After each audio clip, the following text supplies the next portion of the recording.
आज काठमाडौँको त्रिपुरेश्वरमा आफ्नो बाइकबाट पेट्रोल निकालेर आत्मदाह गर्न कोसिस गर्ने व्यक्ति मुगुको गणेश नेपाली रहेको खुल्न आएको छ।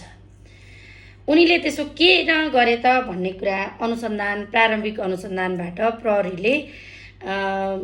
ट्राफिक प्रहरीले हुइक लगाएको र उनीले त्यो चर्को फाइन तिर्न नसक्ने बताउँदै अनि त्यहाँ झगडा परेको कारणले उनले आफ्नो बाइकबाट पेट्रोल निकालेर आफैलाई आत्मदाह गर्ने कोसिस गरेका रहेछन्।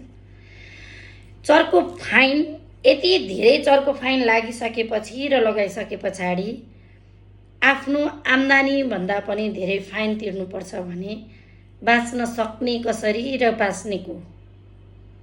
मैले अस्ति पनि एउटा भिडियो बनाएको थिएँ। हामी हेर्दा हेर्दै ठ्याक्कै म उभिँदै स्कुटीमा आएर लक लगाउन हतकडी लगाउन भनेको थिएँ मैले अस्ति त।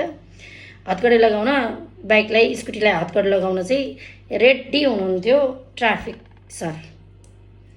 यो कहिलेसम्म पार्किङको व्यवस्था नगरिकन अनि गरेको यो फाइनले कतिको सहजता देला त?